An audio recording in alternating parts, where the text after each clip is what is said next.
मेरा नाम रोहन है। हनीमून की रात को जब मैं अपने कमरे में जा रहा था तब मेरी माँ ने मुझसे कहा, बेटा रोहन, तेरी बीवी स्नेहा अभी बहुत छोटी है, उसे जवान होने में अभी 4 साल और लगेंगे, इसलिए तो उसे हाथ भी मत लगाना, मेरी कसम है तुझे। तब माँ की कसम के आगे मैं मजबूर हो गया। हालांकि स्नेहा अभी नाबालिग थी लेकिन मैं उससे दूर रह नहीं पाता था। उसका चेहरा, उसकी मुस्कान, सब कुछ मुझे उसकी ओर खींचता था। फिर एक रात नींद में स्नेहा मेरे बहुत करीब आ गई। अब इंसान दुनिया की हर चालाकी और धोखा बर्दाश्त कर सकता है, शायद उसे भूल भी जाए, लेकिन अपने ही लोगों की चाल और धोखा वो कभी नहीं भूलता। खासकर तब जब वो अपने लोगों को बहुत इज्जत देता हो, उन्हें अपना मानता हो और उन पर खुद से ज़्यादा भरोसा करता हो, लेकिन वही लोग रिश्ते की आड़ में उसका इस्तेमाल करे, उसे धोखा दे तो दिल टूट ही जाता है, और जब सच सामने आता है तो बहुत बुरा लगता है और ये दुख जिंदगी भर दिल में रहता है। दरअसल दोस्तों, मेरे साथ भी कुछ ऐसा ही हुआ। मेरे अपने लोगों ने मुझे धोखा दिया। वो धोखा याद आते ही मैं दुख के समंदर में डूब जाता था। आज जब मैं घर लौटा तो सबसे पहले अपनी माँ के पास गया। मैंने उनके पैर छूकर नमस्ते किया, क्योंकि मेरी आदत थी कि जब भी मैं बाहर से घर आता तो सबसे पहले माँ के पास जाता और उनका आशीर्वाद लेता। आज भी मैं अपनी माँ को नमस्ते किया तो माँ ने मेरे सिर पर हाथ फेरा, फिर मेरे हाल चाल पूछे, फिर हम साथ बैठे और फिर वही रोज का सिलसिला शुरू हो गया। माँ बोली, बेटा रोहन, अपनी बीवी स्नेहा को तंग मत करना। उसके साथ जबरदस्ती का तो सवाल ही नहीं, क्योंकि वो अभी नादान है, नाबालिग है, इसलिए उसे इस रिश्ते को समझने के लिए थोड़ा वक्त चाहिए। तू तो समझदार है, मेरी बात समझ रहा है ना बेटा? वो अभी छोटी है, शायद इस रिश्ते का दुख सह ना पाए। तब माँ की बात सुनकर मैं चुप हो गया, लेकिन ये उनका रोज रोज का था, तो रोज रोज यही सब सुनकर मैं शर्म से सिर झुका लेता था। हालांकि मैं एक जवान मर्द था, सब समझता था, पर पता नहीं माँ मुझसे क्या उम्मीद रखती थी जो मुझे आज तक समझ नहीं आया। सबसे पहले तो माँ ने खुद मेरी शादी स्नेहा से करवा दी, जो नाबालिग थी, लेकिन शादी के दिन से लेकर अब तक माँ रोज एक ही सलाह देती, स्नेहा के करीब मत जा, उसके साथ कोई रिश्ता मत जोड़, उसे वक्त दे, जब वो पूरी तरह जवान हो जाए तब अपना वैवाहिक जीवन शुरू करना, अभी वो इस रिश्ते को निभाने के लिए बहुत छोटी है। तब माँ की ये बातें मुझे अजीब लगती थी, क्योंकि जिस लड़की की शादी हो गई, जिसे उसके घर वालों ने विदा किया, उसे माँ इतना नादान समझती थी जैसे वो कोई 5 साल की बच्ची हो। लेकिन तब मैं रोज की तरह सिर झुकाए बैठा रहा। फिर थोड़ी देर बाद अपने कमरे में चला गया। तब मुझे कमरे में आते ही स्नेहा सिर झुकाए बाहर निकल गई, जिसे देख मुझे बहुत अजीब लगा, क्योंकि मैं उसका पति था, उसके लिए कोई पराया मर्द तो नहीं था। फिर भी वो मुझसे डरती थी। जैसे ही मैं कमरे में आता वो बाहर भाग जाती। ठीक है, वो नाबालिग थी, लेकिन इतनी भी छोटी नहीं कि मेरे सामने बैठकर 2-4 प्यार भरे शब्द ना बोल सके। वैसे भी शादीशुदा जिंदगी के लिए जो वक्त चाहिए वो मैं देने को तैयार था, लेकिन वो तो मुझसे बात भी नहीं करती थी। वैसे दोस्तों, मैं आपको बता दूं, मेरी बीवी स्नेहा की उम्र 18 साल थी और मेरी उम्र 25। तब मैं बस सोच में डूब गया कि आखिर ये रिश्ता कैसे चलेगा। हालांकि मुझे पता था कि मेरी बीवी स्नेहा कम उम्र की थी, लेकिन मैं कोई टपोरी तो नहीं था जो उसे तंग करके उसके साथ रिश्ता जोड़ता। अब तो मुझे अपनी माँ पर ही गुस्सा आने लगा था, क्योंकि ये सब उसकी वजह से हुआ था। माँ के रोज रोज की सलाह ने स्नेहा का दिमाग भी खराब कर दिया था, इसलिए वो हमेशा मुझसे छुपती, दूर भागती। कभी कभी लगता कि स्नेहा सच में बहुत नादान है, उसे कुछ पता ही नहीं, इसलिए मैंने कभी उसे तंग करने की कोशिश ही नहीं किया। हालांकि वो मुझसे बहुत डरती थी, लेकिन सच तो ये था कि स्नेहा मेरी बीवी थी, मेरा उस पर हक था। हम एक ही कमरे में सोते थे। तब उसे इतने करीब देखकर कई बार रात को नींद भी नहीं आती थी, लेकिन माँ की कसम के आगे मैं मजबूर था, उसे हाथ भी नहीं लगा सकता था। माँ कहती थी कम से कम स्नेहा को 4 साल का वक्त दे, जब तक वो 21 साल की ना हो जाए। तब तक उसके साथ कोई शारीरिक रिश्ता मत जोड़ना। पर एक बात समझ नहीं आती थी, जब मैं उसके साथ कोई रिश्ता जोड़ ही नहीं सकता तो माँ ने मेरी शादी स्नेहा से क्यों करवा दी। कुछ साल और रुक जाती, फिर शादी करवाती तो भी क्या बिगड़ता। मुझे याद है शादी की पहली रात भी कुछ ऐसे ही हुआ था। तब माँ ने मुझे अपने कमरे में बुलाया। तब जब मैं माँ के पास गया तो उन्होंने मुझे अपने पास बिठाया, फिर एक सोने की अंगूठी दिखाते हुए बोली, ये मैंने तेरी बेबी के लिए पहली रात को देने के लिए ली है, लेकिन अभी मैं तुझे ये नहीं दूंगी, इसे अपने पास रखूंगी क्योंकि स्नेहा भी बहुत छोटी है। उसे वक्त देना होगा ताकि वो इस रिश्ते के लिए दिमागी और शारीरिक तौर से तैयार हो सके। तब मैंने उदास मन से माँ की ओर देखा, क्योंकि ये शादी माँ की मर्जी से हुई थी। उस रात के लिए मैंने कितने सपने देखे थे। मेरा मन स्नेहा के साथ के लिए बेचैन था, लेकिन माँ ने मेरे सारे सपने तोड़ दिए। तब मेरे चेहरे पर उदासी देखकर माँ समझाने लगी, बेटा रोहन चिंता मत कर, बस थोड़े वक्त की बात है। जब स्नेहा इस रिश्ते को समझेगी, जवान हो जाएगी, तब तू अपनी शादीशुदा जिंदगी शुरू करना। जब वो तैयार हो जाए तब उसे अपनाना, फिर कोई दिक्कत नहीं होगी। तब माँ ने सख्ती से भी कहा, रोहन बेटा देख, अभी स्नेहा के साथ कोई रिश्ता मत जोड़ना। अगर कुछ गलत हो गया तो समाज को क्या मुंह दिखाएंगे। तब उसकी ये बात सुनकर मैं हैरान रह गया, क्योंकि अपनी जवान बेटे की शादी करवाकर माँ ऐसी अजीब बातें करे सकती थी। मैं एक जवान मर्द था, मेरे भी कुछ जज्बात थे, मैं खुद को कैसे काबू में रखता। इसलिए गुस्से और नाराजगी से मैंने माँ की ओर देखा, फिर बोला, अगर स्नेहा अभी छोटी है, इस रिश्ते के लिए किसी भी तरह से अगर तैयार नहीं तो उसे मेरी जिंदगी में क्यों लाई माँ। इस दुनिया में लड़कियां खत्म हो गई थी। तब मुझे बहुत गुस्सा आ रहा था, क्योंकि मेरी शादी की उम्र सही थी, मैं जवान था। समाज में कोई लड़का ऐसा थोड़े न करता कि वो पत्नी के बड़े होने का इंतजार करे और इसे इतना वक्त दे। तब मेरे बोलने पर माँ नजर चुराते हुए बोली, बेटा मेरी मजबूरी थी और शादी बड़ी जल्दबाजी में करनी पड़ी। वैसे स्नेहा बहुत प्यारी और नादान लड़की है, लेकिन अनाथ है। उसके भाई उससे जल्दी पीछा छुड़ाना चाहते थे, इसलिए एक शादीशुदा माँ के तौर पर मैंने उसके लिए लड़का देखा, यानी तुम्हें चुना, क्योंकि वो मेरी सहेली की बेटी है। मैं उसे यूं हवा में थोड़े ना छोड़ सकती थी। अगर मैंने उसकी शादी तुझसे ना कराई होती तो पता नहीं उसके भाई उसका नसीब कहाँ बिगाड़ देते। इसलिए उसकी जिंदगी बचाने के लिए मैंने उसे तुमसे ब्याह दिया। तब माँ की मुंह से ये सच सुनकर मैं चुप हो गया। तभी माँ प्यार से बोली, रोहन मैं उम्मीद करती हूँ कि तू मेरी बात मानेगा, स्नेहा को अभी कुछ नहीं करेगा, उससे दूरी बनाकर रहेगा। वैसे भी वो अभी बहुत डरी हुई है।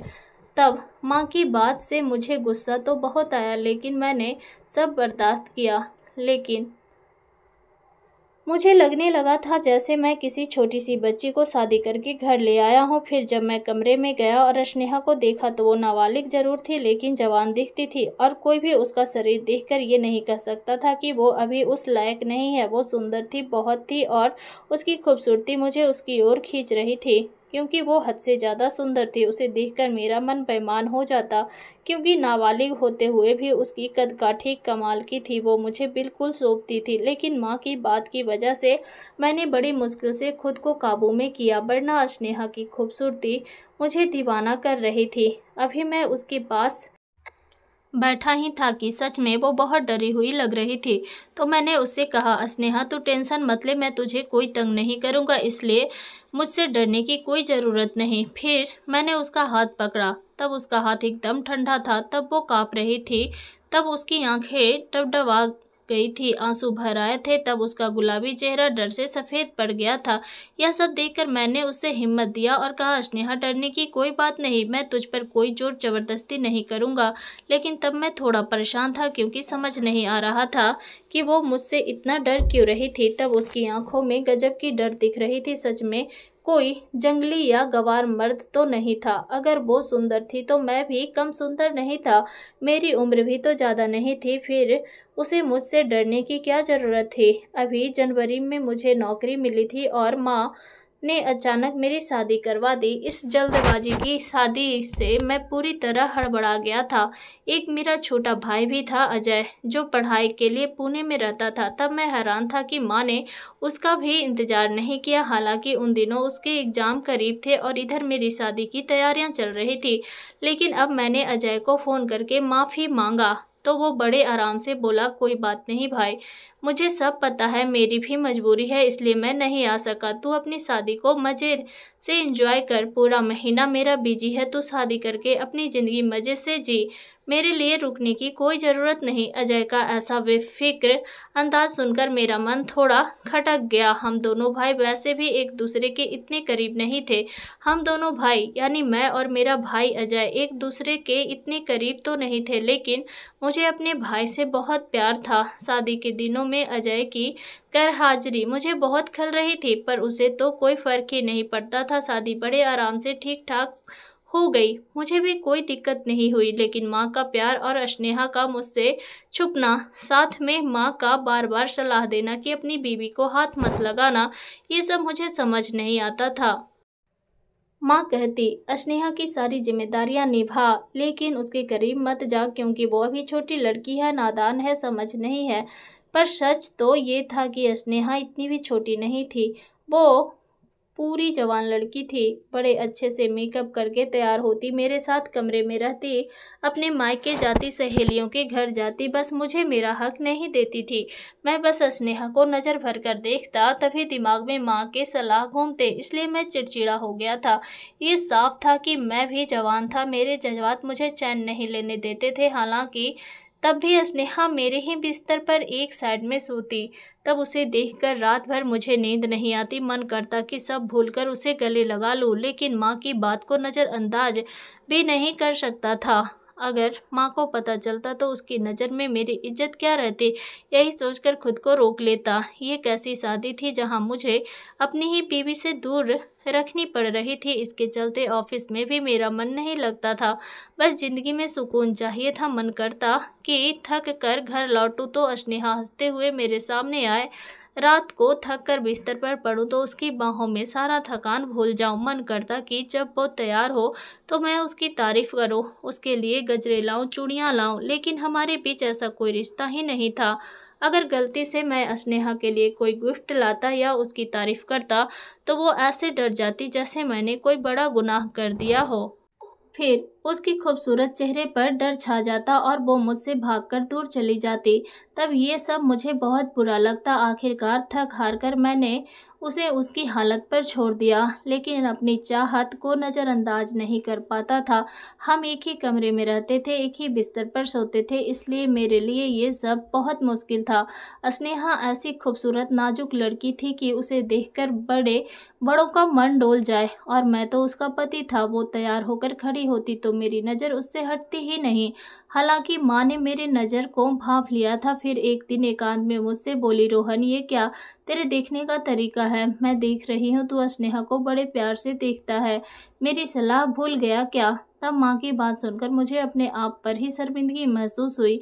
लेकिन माँ, मैं मेरी जान थी, इसलिए मैं उन्हें कुछ नहीं बोल सकता था। मन में आया कि कह दूं, अगर स्नेहा से मुझे अलग रखना था तो शादी क्यों करवाई, और जब दूरी रखनी है तो उसे मेरे कमरे में क्यों भेजती हो?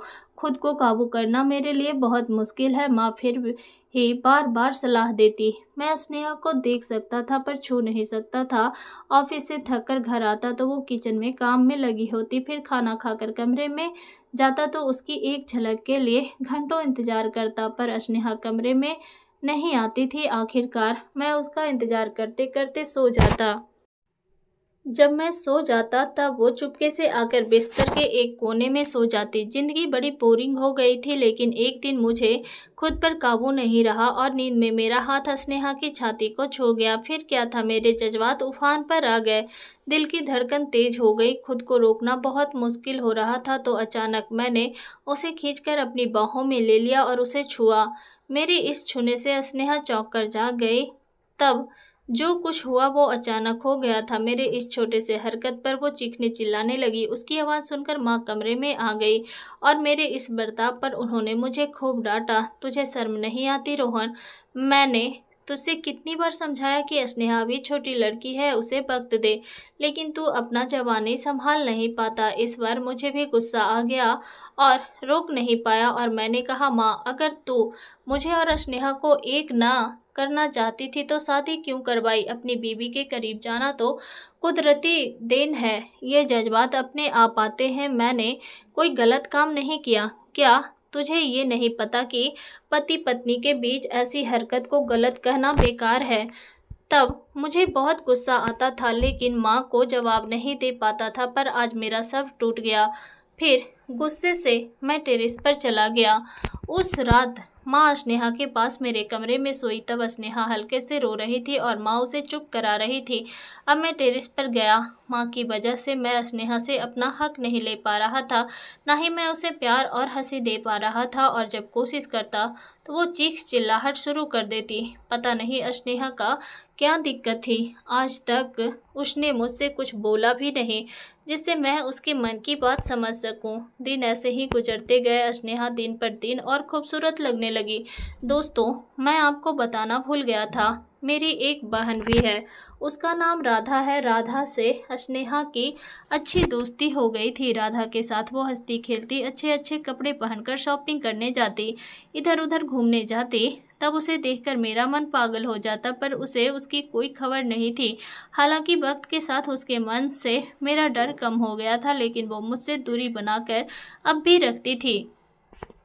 शायद अब उसे भी अंदाजा हो गया था कि माँ हमें रिश्ता जोड़ने से रोक रही थी, मुझे उसके करीब नहीं आने देती थी। माँ का ये बर्ताव मुझे बिल्कुल समझ नहीं आता था। एक दिन जब स्नेहा को लगा कि मैं सो गया हूँ, वो कमरे में आई और बिस्तर पर सोने लगी। तभी मैंने लाइट जला दिया। तब मुझे जागता देख वो चौंक कर उठ बैठी। तो मैंने कहा, स्नेहा, मुझे तुझसे कुछ ज़रूरी बात करनी है। पर वो बोली, मुझे आपसे कुछ नहीं बोलना, प्लीज़ आप सो जाओ और मुझे भी सोने दो। तो मैंने कहा, स्नेहा, मुझे नींद नहीं आती, हमारी शादी को इतने महीने हो गए और मैं तुझसे 2 मिनट ठीक से बात भी नहीं कर पाया। ठीक है, अभी हम शादीशुदा जिंदगी शुरू नहीं करेंगे, लेकिन कम से कम तू मुझसे बात तो कर सकती है ना, मेरे साथ दोस्ती तो कर सकती है ना। तब मेरे इतना बोलने पर स्नेहा ने मेरी ओर देखा। तब उसकी आंखों में अब डर नहीं बल्कि एक हिरनी सी मासूमियत थी। ये देखकर मैं थोड़ा उसके करीब गया तो वो मुझसे सरक कर दूर जा बैठी। तो मैंने कहा, स्नेहा, तू मुझसे इतना डरती क्यों है? मेरे इस सवाल पर वो चुप रही, फिर बोली, प्लीज़ मुझसे दूर रहो, मेरे करीब मत आओ। मैंने पूछा, आखिर वजह क्या है? मैं तेरे करीब क्यों ना आऊँ? क्या तेरा मन नहीं करता कि तू मेरे साथ रहे, मेरे साथ पाए? जितना मुझे पता है, हर पत्नी अपने पति की सोहबत के लिए बेकरार रहती है, उत्सुक रहती है। हर लड़की की ख्वाहिश होती है कि वो अपने पति की बाहों में सोए। तुझे ऐसी कोई इच्छा नहीं होती?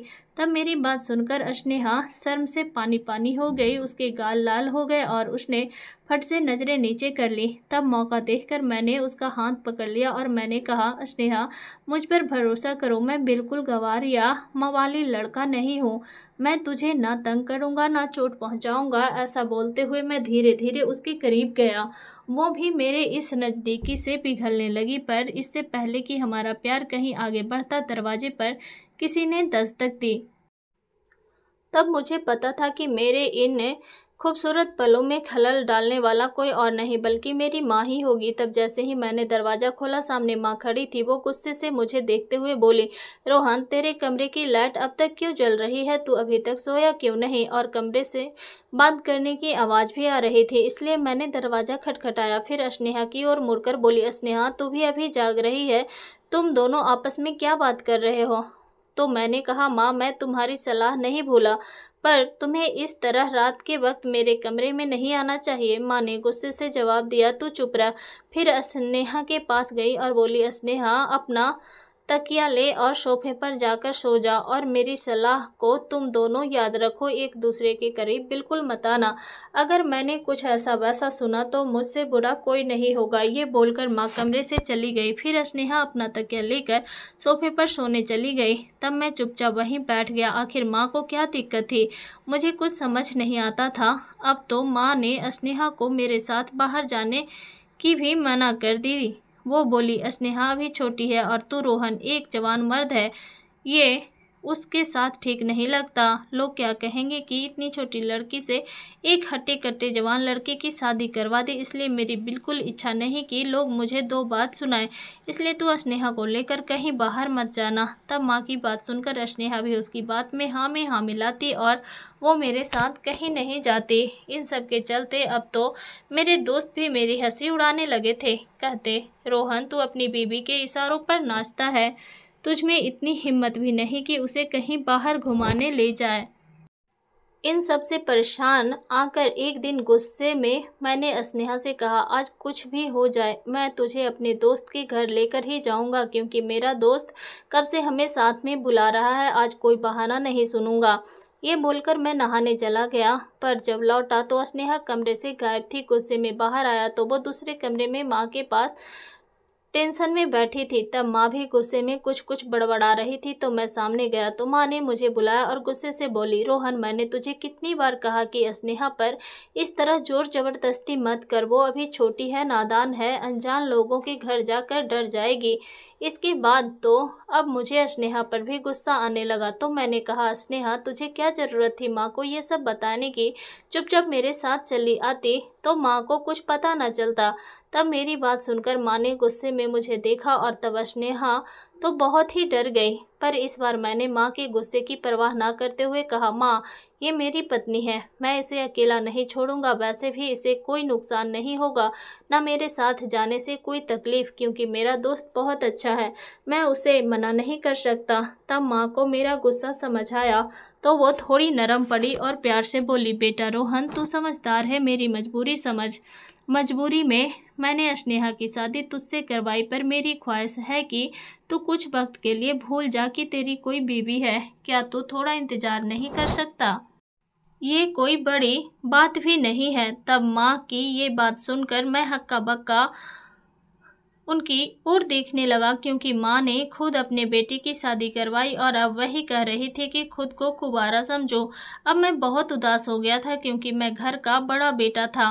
पापा को मैंने छोटी उम्र में ही खो दिया था, पर खेती जमीन जायदाद की वजह से हमें कभी पैसे की कमी नहीं पड़ी। मैं पापा का सबसे लाडला बेटा था। उनके जान के बाद मैं बिल्कुल अकेला पड़ गया था। जब पापा गए तब मैं 8 साल का था। तब मुझे हमेशा लगता कि माँ मेरे भाई अजय और बहन राधा को ज़्यादा प्यार देती थी। अगर मैं शिकायत करता तो माँ कहती, तू बड़ा है, तेरे भाई बहन छोटे हैं, उन्हें माँ की कमी ज़्यादा खलती है। तब मैं रोते रोते खुद को चुप करता और माँ भाई बहनों में मग्न रहती। बड़ा होते होते मुझे साफ लगने लगा कि माँ जानबूझकर मुझे नज़रअंदाज करती और अजय राधा पर ध्यान देती। तब बचपन में मेरा रंग सांवला था, पर माँ गोरी थी। बड़े होने पर मेरी सेहत और रंग दोनों निखर गया और मैं हैंडसम और सुंदर जवान बन गया, बिल्कुल अपने पापा जैसा। पर अजय और राधा भी माँ की तरह गोरे थे। बड़े होने के बाद लोग मुझे देखकर सुंदर तो कहते, पर भाई बहन के सामने मेरा रंग फीका पड़ जाता। इसलिए मैं अकेला और अलग थलग रहने लगा। किसी भाई बहन से मेरी पटती नहीं थी। तब मुझे लगा कि माँ को भी मैं पसंद नहीं हूँ, क्योंकि मैंने गांव में रहकर पढ़ाई किया, पर अजय को छोटी उम्र में पढ़ाई के लिए पुणे भेज दिया गया। ये भी मुझे अन्याय लगा। तब माँ ने मुझे प्यार से समझाया, रोहन बेटा तू बड़ा है, इसलिए घर को तेरी ज़रूरत है, और तेरी बहनें घर में छोटी है तो घर में एक मर्द का होना ज़रूरी है, लेकिन अजय छोटा है इसलिए उस पर जिम्मेदारी नहीं है। तब मैंने सोचा कि मैं बड़ा हूँ तो घर की जिम्मेदारी मुझ पर है और चुप हो गया। पर माँ का बर्ताव दिन पर दिन बुरा होता गया। शादी के बाद तो माँ अजीब अजीब हरकतें करने लगी। तब मुझे स्नेहा पर भी गुस्सा आता, क्योंकि मैं उसका पति था, मेरी ही वजह से वो मेरे घर में थी, पर वो हमेशा माँ की साइड में रहती। अब एक दोस्त के घर बस खाने के लिए जाना था और इतना तमाशा हो गया। मैं सोच में पड़ गया। फिर गुस्से में घर से बाहर निकला और सीधे अपने दोस्त आदित्य के घर चला गया। आदित्य ने हैरानी होकर बोला, भाभी को क्यों नहीं लाया यार, मैंने तो सारी तैयारी कर ली थी। तब मुझे बहुत शर्मिंदगी हुई। फिर मैंने कहा, स्नेहा की तबीयत ठीक नहीं थी भाई, इसलिए मैं अकेला ही आ गया। इस पर आदित्य मुझे घूरकर देखने लगा, फिर बिठाकर बोला, क्या हुआ मुझे बता। तब पहले तो मैंने उसे टालने की कोशिश किया, पर शायद मेरी आंखों में उसने पढ़ लिया कि जरूर कोई दिक्कत है। तो मेरा दोस्त आदित्य बोला, कोई ना कोई दिक्कत जरूर है, मुझे लगता है रोहन। तेरा शादीशुदा जीवन नॉर्मल नहीं चल रहा है, कुछ न कुछ परेशानी ज़रूर चल रही है क्योंकि तू खुश नहीं दिखता है। तब उसकी बात सुनकर मैं सिर झुकाकर चुपचाप बैठ गया। अब मैं उसकी बात को और टाल भी नहीं सकता था। सच में मैं अपनी शादी से खुश नहीं था। ये शादी मेरे लिए बोझ बन गई थी। इसलिए आदित्य के सवाल पर मेरा गुस्सा उफान पर आ गया, जो मैंने इतने दिनों से दिल में दबा कर रखा था। मैंने माँ और स्नेहा के बारे में सब कुछ उसे बता दिया। माँ का वो अन्याय मुझे उनसे दूर कर रहा था। तब यह सब सुनकर आदित्य भी हैरान हो गया। फिर बोला, तेरी माँ का बर्ताव तो बड़ा अजीब है यार। उल्टा माँ को तो स्नेहा को समझाना चाहिए था, पर वो उसे तुझसे दूर रख रही है। तब मैं चुपचाप उसकी बात सुनता रहा, क्योंकि मैंने कभी माँ के बारे में ऐसा नहीं सुना था। पर आज मुझे माँ पर बहुत गुस्सा आ रहा था। तभी आदित्य हंसते हुए बोला, मुझे तो तेरी हालत पर हंसी आती है भाई। तू कैसा पति है, अपनी बीवी को काबू में नहीं रख सकता। एक ही बिस्तर पर सोकर भी तूने उसे हाथ तक नहीं लगाया। विश्वास नहीं होता कि तूने इतनी रातें उसके बिना कैसे काटी। तो खुद कहता है कि तेरी पत्नी नाबालिग है और अपनी नाबालिग पत्नी को संभाल भी नहीं सका। इस पर मैंने कहा, आदित्य मेरी मजाक मत उड़ा, मुझे कोई सलाह दे यार, मैं क्या करूं जिससे स्नेहा खुद मुझसे प्यार करने लगे, मेरे करीब आए। तब मेरी बात सुनकर वो सोच में पड़ गया। दरअसल उसकी शादी हो चुकी थी, इसलिए मैंने उससे कहा, कोई ऐसा रास्ता बता जिससे वो खुद मुझ पर जान छिड़के और मेरे पास आए। पर उसने एक अजीब सलाह दिया। तब उसकी बात सुनकर मैं डर गया और मैंने कहा, नहीं यार, मैं ऐसा नहीं कर सकता। तो वो बोला, अगर तू डर गया तो स्नेहा ऐसे ही नजरें दिखाएगी। वो शादीशुदा है, कोई छोटी बच्ची नहीं। अगर तू अपनी माँ के बारे में सोचता रहा तो वो तुझे जिंदगी भर तड़पाती रहेगी। यह सुनकर मैं सोच में पड़ गया। फिर उस दिन जब मैं घर पहुंचा तो स्नेहा कमरे में सो रही थी, तो मैं उसे देखने लगा, लेकिन अब अपनी बेकरारी पर काबू नहीं पा रहा था, क्योंकि अब हमारी शादी को 5 महीने होने वाले थे। वो अपने मायके के बुरे हालात में पड़ी हुई सादी लड़की थी। अब कमरे की मध्यम रोशनी में उसकी खूबसूरती मुझे पागल कर रही थी। तब मैं फट से कमरे से बाहर निकला, फिर माँ के कमरे में गया। तब माँ मेरी ही राह देख रही थी। जाते ही बोली, कहाँ चला गया था रोहन, कब से तुझे फ़ोन कर रही हूँ। तो मैंने कहा, दोस्त के पास गया था। फिर माँ बोली, कल शनिवार है, तेरी बहन राधा को तेरी मौसी के घर जाना था, पर तू आया नहीं, तो मैंने परवीन को भेज दिया। परवीन मेरा चचेरा भाई था। तब मैंने दोस्त का आदित्य का प्लान मेरे दिमाग में चल रहा था, और प्लान भी अच्छा था और मौका भी सही था, क्योंकि घर में राधा भी नहीं थी। तो मैंने माँ से पूछा, तूने खाना खा लिया माँ? तो माँ बोली, हाँ मैंने खाना खा लिया है, मुझे भूख बर्दाश्त नहीं होती। स्नेहा ने भी खा लिया, अब सो गई है। उसे सोने की इतनी जल्दी थी कि मुझे दूध देना भूल गई, इसलिए मैंने अभी तक दवा भी नहीं ली है। यह सुनते ही मैं फट से खड़ा हुआ और बोला, माँ मैं तुझे दूध गर्म करके देता हूँ, तू दवा ले और आराम से सो जा। तब आदित्य के प्लान के मुताबिक मैंने दूध में नींद की दवा डाल दिया और वो दूध माँ को दे दिया। फिर माँ ने अपनी दवा ली और गहरी नींद में सो गई। फिर मैं आराम से अपने कमरे में गया। तब स्नेहा मुझे देखते ही डर गई। तब भी हमेशा की तरह घबराकर मुझसे दूर जाने लगी और माँ माँ चिल्लाने लगी। तभी मैं फट से आगे बढ़ा और उसके मुंह पर हाथ रख दिया। वैसे भी अगर वो चिल्लाती तो क्या फ़र्क पड़ता, कोई सुनने वाला तो नहीं था, क्योंकि माँ गहरी नींद में थी। फिर धीरे धीरे मैं उसके करीब गया और मैंने कहा, स्नेहा तू मेरी पत्नी है, इसलिए मुझसे डरने की कोई ज़रूरत नहीं। पर वो ज़बरदस्ती मुझे खुद से दूर धकेलने लगी, लेकिन आज मैंने अपनी बात नहीं सुनी। मैंने उसके कांपते शरीर को अपनी बाहों में लिया और भरोसा दिलाया, तू मेरी बीवी है, मैं तुझे कोई नुकसान नहीं पहुंचाऊंगा। फिर धीरे धीरे मैं उसे अपने प्यार का एहसास दिलाने लगा। अब वो भी मेरी बाहों में पिघलने लगी, लेकिन फिर भी उसने मुझे दूर करने की कोशिश करने लगी। लेकिन तभी जैसे ही उसने खुद को मेरी बाहों में ढीला छोड़ा, मैंने उसे और ज़ोर से गले लगा लिया। फिर उस रात मैंने उसे अपना हक दिया। हमारे बीच वो सब हुआ जो बहुत पहले हो जाना चाहिए था। शादी के 5 महीने बाद आज मेरा हनीमून मना था, लेकिन अब मेरे प्यार से उसका सारा डर खत्म हो गया।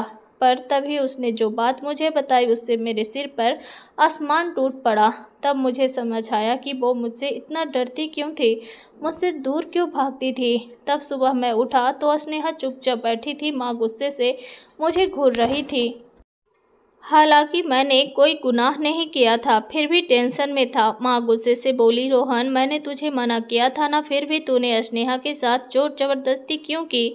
तब माँ गुस्से से दीवार की तरह मुझे देख रही थी। तब स्नेहा सिर झुकाए बैठी थी। हालांकि रात को उसका मूड ठीक था, पर पता नहीं माँ ने उसे अब क्या सिखाया कि उसकी आंखें रो रो कर सूज गई थी। फिर स्नेहा माँ को बताने लगी, इन्होंने मेरे साथ जोर जबरदस्ती किया, मैंने बहुत रोका पर ये नहीं माने। पर माँ ने जो कहा उससे मैं हैरान रह गया। मैं बड़ी बड़ी आंखों से माँ को देखने लगा। माँ बोली, रोहन मैं तुझे कहती हूँ अभी स्नेहा को तलाक दे दे, तू इस लड़की के लायक नहीं है। इतना सुनते ही जैसे मैं तो पत्थर का हो गया। तब ये सुनकर स्नेहा भी पहली बार डरी, फिर वो हंसने लगी और माँ की ओर देखने लगी। तभी मैंने कहा, माँ मुझे माफ़ कर दो, मुझे स्नेहा की मर्जी के बिना ये नहीं करना चाहिए था। पर माँ भरोसा करी, स्नेहा मेरे साथ खुश थी, मैंने उसे कोई तकलीफ़ नहीं दिया। ये हमारे रिश्ते का हक था और हमने कोई गलत काम नहीं किया। फिर मैं तलाक क्यों दूँ। पर माँ अपने बात पर अड़ी रही और बोली, तू स्नेहा को तलाक दे, मैं तेरी शादी किसी और लड़की से करवाऊंगी जो तेरी उम्र की हो, बस इसे छोड़ दे। अब मैं हैरान था क्योंकि माँ बार बार तलाक की बात कर रही थी। तभी स्नेहा रोने लगी और बोली, नहीं नहीं ऐसा मत करो प्लीज़, मुझे तलाक मत दो। आगे से मैं तुम्हारी कोई शिकायत माँ से नहीं करूँगी। मुझसे गलती हो गई जो मैंने माँ से शिकायत की, बस मुझे तलाक मत दो, क्योंकि मेरे भाइयों को मेरी की ज़रूरत नहीं है। अगर मैं तलाक लेकर गई तो भाभी मुझे घर से नहीं रहने देगी। अब तो रोते हुए कभी माँ से माफ़ी मांगती तो कभी मुझसे। उसकी इस विनती पर माँ उसे चुप कराने लगी और बोली, स्नेहा तुझे इस घर से कोई नहीं निकालेगा। यह सुनकर मैं सोच में पड़ गया, सिर पर हाथ रखकर बैठ गया। उधर मेरी पत्नी रो रही थी और माँ तलाक देने की जिद पर अड़ी थी। फिर मैं विचार में डूबा, घर से बाहर निकल गया क्योंकि अब मेरा दिमाग फटने को था, क्योंकि अब स्नेहा रास्ते पर आ गई थी और घर में उदासी छा गई थी। तो मैं डर गया। अब जी घबरा रहा था, लेकिन स्नेहा ने अपना सारा सामान बांध लिया और बाहर निकल पड़ी। तभी मैंने माँ से सवाल किया तो वो बड़े आराम से बोली, अब वो अलग रहेगी, तू उसे तलाक दे। तभी मुझे गुस्सा आया तो मैंने कहा, माँ मैं स्नेहा को तलाक नहीं दूंगा, वो मेरी पत्नी है, मैं उसके साथ रहना चाहता हूँ और स्नेहा भी मेरे साथ रहना चाहती है, उसे मुझसे कोई शिकायत नहीं। ये सब उसने तेरे सामने भी कहा। पर माँ समझने लगी, तलाक के लिए जिद करने लगी तो मैंने साफ साफ मना कर दिया। फिर कुछ दिन ऐसे ही गुजर गए, लेकिन माँ मुझसे इस बात पर झगड़ती रही और स्नेहा भी मेरे सामने बिल्कुल नहीं आई। उन दिनों मेरा छोटा भाई अजय भी आ गया। जब उसने ये सब सुना तो वो भी मुझे समझाने लगा, इतनी छोटी लड़की से शादी करने की वजह से यही दिक्कत होती है, छोटी छोटी बातों पर तू इतना बड़ा तमाशा क्यों करता है, तलाक दे और इसे छुटकारा पा। तब भी मैंने मना कर दिया और अजय से कहा, शायद पहले मैं स्नेहा को तलाक दे देता, पर अब नहीं छोड़ सकता क्योंकि अब हमारा रिश्ता अब मजबूत हो गया है। क्योंकि मैंने देखा था कि वो भी मुझसे तलाक नहीं चाहती थी। अब माँ मुझसे नाराज बैठी थी और अजय मुझे तलाक देने को समझाता रहा, पर मैं स्नेहा को तलाक नहीं दे रहा था। लेकिन तब घर वालों ने उसे जैसे कैद कर लिया था, मुझे उससे मिलने भी नहीं देते थे। घर वालों का ये बर्ताव मुझे समझ नहीं आता था, पर कोई मेरा साथ नहीं दे रहा था। तभी मुझे उस रात स्नेहा की बात याद आई जब वो बोली थी, रोहन तुम तो बहुत अच्छे हो, पर माँ कहती थी कि तुम बुरे इंसान हो, तुम्हारे साथ रहना ठीक नहीं, तुम्हें औरत की मदद की परवाह नहीं, तुम मेरे साथ जोर जबरदस्ती करोगे, मुझे नोच डालोगे, नुकसान पहुंचाओगे, तंग करोगे। वैसे मेरी अपनी माँ ने स्नेहा को मेरे बारे में ये सब कहा था। उस रात स्नेहा बहुत खुश थी और मुझे सब बता रही थी, पर मैं हैरान था कि माँ ने स्नेहा को मेरे बारे में ऐसा क्यों बोला होगा। फिर अजय ने एक दिन टेंशन में आकर कहा, स्नेहा को तलाक दे और घर में शांति ला। तो मैंने साफ साफ मना कर दिया। फिर अजय माँ से भिड़ गया और सच सच बोलने लगा। उस दिन जो सच सामने आया उससे मेरे सिर पर आसमान टूट पड़ा। सच ये था कि अजय को स्नेहा से प्यार था, पर उसे पढ़ाई के लिए बाहर जाना पड़ा। हालांकि उसने बाहर जाने से पहले माँ को स्नेहा के बारे में सब बता दिया था और स्नेहा भी इसके लिए तैयार थी। पर तभी अचानक मेरी सास का देहांत हो गया। फिर स्नेहा की भाभी जल्दी जल्दी उसकी शादी करना चाहती थी और उसे घर से भगाना चाहती थी। तभी माँ को ये बात पता चली तो वो टेंशन में आ गई। फिर माँ ने हमेशा की तरह मेरा इस्तेमाल किया और मेरी शादी स्नेहा से करवा दी, क्योंकि माँ का प्लान था कि वो मुझे स्नेहा से दूर रखेगी और भाई अजय के आने पर मुझे तलाक दिलवाकर स्नेहा की शादी उससे करवा देगी। अब ये सच जानकर मुझे बड़ा धक्का लगा कि कोई माँ अपने बेटे के साथ ऐसा कैसे कर सकती है, और एक बेटे के लिए माँ ने दूसरे का इस्तेमाल किया। अब मैं उदास होकर माँ से बोला, तूने ऐसा क्यों किया माँ? तब माँ ने जो जवाब दिया वो मेरे लिए और भी बड़ा झटका था। माँ बोली, रोहन तू मेरा बेटा नहीं है, तू मेरे पति की पहली बीवी का बेटा है। तेरे बाप ने मेरे बच्चों को कभी अपने बच्चे नहीं माना, सारी जायदाद तेरे नाम कर दिया। फिर मैं तुझसे प्यार कैसे करती? इतना सुनते ही मैं हैरान होकर माँ को देखने लगा, क्योंकि मैंने उन्हें अपनी सगी माँ माना था, पर वो तो मेरी सौतेली माँ निकली। और उसने और मेरे भाई बहन अजय और राधा ने मेरे बाप की जायदाद पर मुझसे ज़्यादा ऐश किया। लेकिन अब मैं इतना दर्द में आ गया था कि मैं एक मिनट भी माँ के पास नहीं रुकना चाहता था, इसलिए चुपचाप अपने कमरे में आ गया और उन स्वार्थी लोगों का प्यार मैंने दिल से निकाल दिया। फिर मैंने स्नेहा के पास गया और उससे पूछा, स्नेहा तू बता, मेरे साथ रहना चाहती है या मेरे भाई अजय के साथ? अगर तू कहे तो मैं तुझे तलाक दे दूंगा। तब स्नेहा बोली, मुझे तुम्हारे साथ ही रहना है। वैसे भी वो नादान लड़की थी, उसे बस सहारे की ज़रूरत थी। उस मुश्किल वक्त में वो माँ की बातों से डर जाती थी, क्योंकि माँ ने मेरे बारे में उसके दिमाग में गंदी छवि बना दी थी। लेकिन जब वो खुद मेरे साथ रहना चाहती थी तो मैं स्नेहा को लेकर दूसरे घर में शिफ्ट हो गया। हालांकि आज भी मैं अपनी बहन राधा के लिए खर्चा भेजता हूँ और यह बता वो और मैं ही जानते हैं, पर मेरे दिल में उसके लिए दोबारा वो प्यार नहीं पनपा। इसलिए अब मैं उन सौतेले रिश्ते से अब कभी नहीं मिलता, और जिन लोगों ने ज़िंदगी भर मेरा इस्तेमाल किया उन्हें हमेशा के लिए छोड़ दिया, पर भगवान ने स्नेहा के रूप में मुझे खूबसूरत सा तोहफा दिया। अब मेरी पत्नी स्नेहा मेरी बहुत फिक्र करती है और मेरी हर बात सुनती है, और मैं भी उससे बहुत प्यार करता हूँ। अब खुशी खुशी हम दिनों अपना जीवन व्यतीत कर रहे हैं। तो दोस्तों, उम्मीद है ये कहानी आपकी दिल को छू गई होगी। अगर पसंद आई हो तो इस वीडियो को लाइक और चैनल को सब्सक्राइब जरूर कीजिएगा। मिलते हैं किसी न्यू स्टोरी के साथ, तब तक के लिए बाय, टेक केयर।